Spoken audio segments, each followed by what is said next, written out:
The San Diego Zoo is one of our city's most iconic attractions, and the people that I spoke with today had plenty to say about the possible changes to its parking. Welcome to the San Diego Zoo parking is the sign that greets drivers as they make their way to one of our city's most beloved attractions. But that warm welcome might not feel the same if parking policies change. The City Council is set to consider a proposal to change the lease agreement between the City of San Diego and the Zoological Society for the San Diego Zoo. It would give the San Diego Zoo Wildlife Alliance more flexibility to charge for zoo parking to support membership and operational needs. I'm not a huge fan. I mean, the zoo is an awesome attraction for people, for tourists, for people who live in San Diego, and we understand that parking is challenging here, especially close to downtown.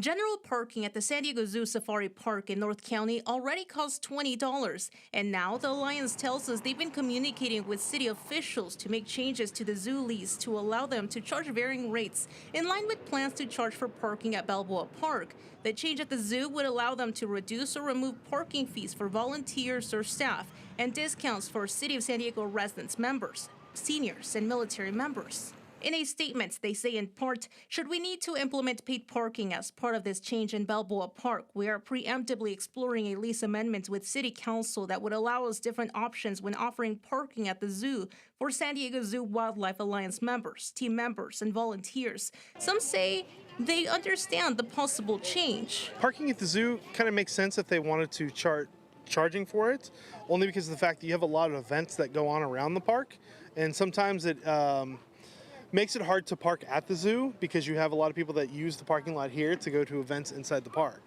As for the Balboa Park plan, earlier this week, dozens of residents packed a committee meeting to oppose the possible implementation of new fees. That's what we heard from a policy advisor with the mayor's office. The City Council has already assumed for this revenue in FY26.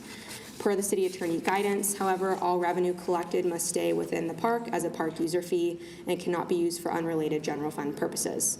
So funds will go into a dedicated parking management fund for Balboa Park. The City Council will vote on the Balboa Park paid parking plan on September 15th. The City Council is scheduled to take up the zoo's proposal tomorrow during their afternoon session starting at 2 p.m. And to view the zoo's full statement, just visit the online version of this story at cbs8.com. I'm Esmeralda Perez for CBS 8.